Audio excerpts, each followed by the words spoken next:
In Money Matters, global shares and commodities have slipped after data showed the Chinese economy is growing a lot more slowly than expected. The dollar eased as traders ramped up their bets for an imminent end to U.S. rate rises. For an update on the latest from the world of markets, we speak to founder and trader of Herenya Capital Advisors, Petri Redelinghuys. Petri, thank you very much for your time this afternoon. Let's start with an overview of how the markets are faring so far today. Good afternoon, and thank you very much for having me. So, yeah, a bit of a slow start, as you mentioned today. Chinese economic data kind of missing expectations.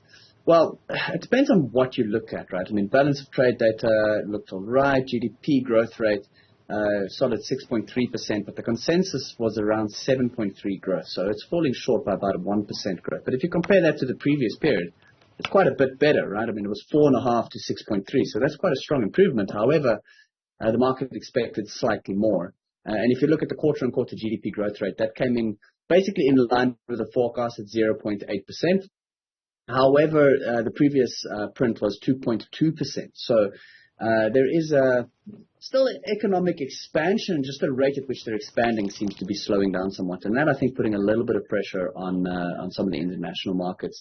I mean, if we're looking at the oil prices down by 1.3% at this stage, the gold price relatively stable, positive by around 0.25%. But commodities in general sort of softening off of the back of that. And I think this is as that global recession narrative and sort of fear around sustainable global demand for commodities, particularly if China's slowing down, is weighing on markets a little bit. So our market's also having a bit of a tough time. I mean, we're down around 1% today. After what was last week, a really, really strong week. I'll be honest with you, my expectation wasn't for last week to be as strong as it was. I thought that we would have quite a week, quite a bad time last week, and it turned out the market was very, very strong. So that's momentum running out a bit now. I guess we wait for later this afternoon for the US to open to see which direction they want to drive it. But for now, it feels like the market has moved down by about 1%, and we're just kind of waiting around for a catalyst at this stage. Yeah, you speak of the slowdown in China. The economy grew by 0.8% in the 3 months to June of 2023, beating market forecasts. Help us make sense of the state of that economy and what clues it gives about the world's economic trajectory. Well, I think there's a bit of a disconnect between the East and the West at this stage, right? So what we're seeing is Eastern economies or BRICS economies, okay, let's just say BRIC economies, and ours we can exclude for now. But it does seem that there's a bit of a disconnect where we have this economic expansion and growth happening in China and in the East, as where China's even taking moves to stimulate their economy by lowering Reserve Bank deposit requirements, which is one of the mechanisms they use essentially to bolster up money supply or to make it a bit money more easily available in the system, encourage lending, that type of thing. So essentially stimulus that they're trying to stimulate their economy into growing to get some, I suppose they don't really have this inflation problem that we're seeing in the West, right? And then in the West you have sort of the US and the European economies that are all pushing up interest rates. Now we're a bit more aligned to them from an interest rate perspective and from from a few other perspectives as well. But essentially, we sort of mirror their moves in terms of interest rates and stuff. So, which is why we're feeling a bit of pressure. But that aside, the U.S. and European economies are in a situation where their inflation is running way too hot, and they have to slow down the economy. They have to put up interest rates, and that's sort of slowing down and hurting the economy. While on the other side of the equation, you have China that's trying to stimulate the economy and get their economy to grow faster than what it is because they're feeling that its growth rate can be stimulated somewhat. So it is a bit of a push and pull between these two. And I think what's interesting is if you look at things like GDP production on an annual basis from sort of NATO countries versus BRICS countries, BRICS is starting to overtake NATO or let's say the US and Europe in terms of sort of gross domestic product on an annual basis. So there is a bit of a dynamic shift happening, I think. However, if China does slow down, obviously we are very closely tied to Chinese fortunes, if you will, from a commodities and resources perspective. They're our biggest buyer, right? So the better they do, the better our sort of mining and production sector will do. So a bit of a slowdown there has a bit of an impact on us as well. Look, it must be said, though, that they are still expanding, just the rate at which they're expanding has slowed down some. It's not necessarily indicative that they are in contraction or in trouble in any sort of way. We just see that the GDP number was a bit disappointing, and then I think that sort of puts into perspective for us why we've seen the Chinese Central Bank, the People's Bank of China, PBOC, take these measures to reduce deposit rate requirements and that kind of thing in order to stimulate the economy a bit. And probably we see a bit more of that going forward as they try to get GDP sort of back to that, that growth rate used to be 7 to 7.5% every year. And they're really, I think, trying to get back to that space.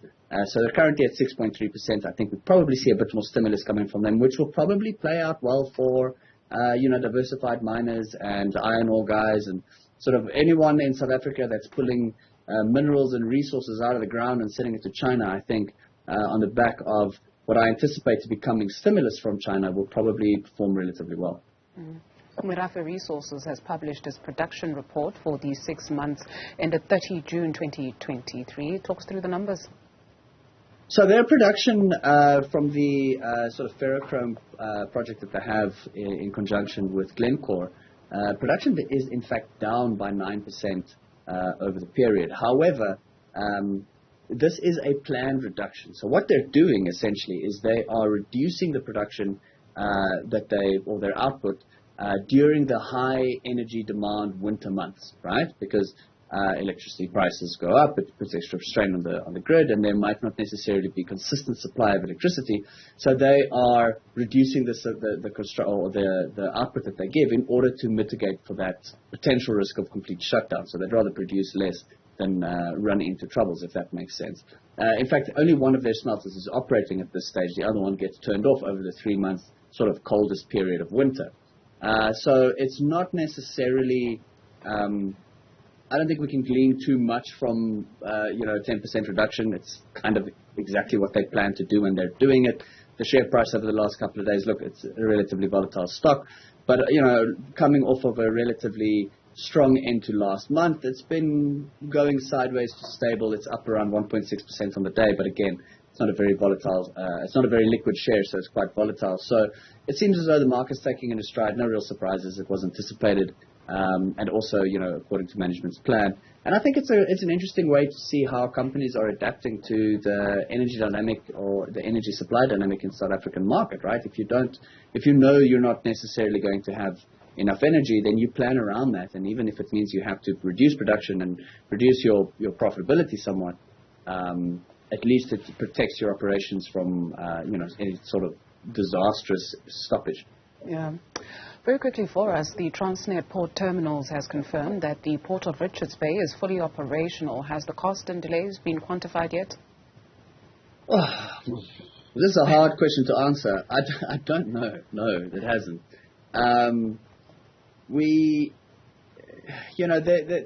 It's confusing as well because there's different reports that you get that, people are reporting that there's kilometers and kilometers of trucks waiting to get into the port to unload and they can't.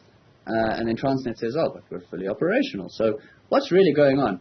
I think the only way to really know is to go there and see, right? And unfortunately, I haven't done that, so I can't really comment too much. I do know, however, that, what's happening on the highways is creating, obviously, a bit of chaos. And if we don't necessarily, these ports are extremely important for us as an entire economy because if these mining companies can't export their goods, we're all losing tax income. Jobs are on the line at least. So there's a lot of risk around these ports not running. So it's good to hear that they say ports are fully operational. Probably a situation where there was a bit of a disruption. We've seen a lot of, burning trucks and that kind of thing. So there's probably quite a big backlog that they have to work through as well. Okay. So let's just hope that they remain in production and that the damage thus far hasn't been too bad. Petri Redelinghuys, thank you very much. Founder and trader at Herenya Capitals.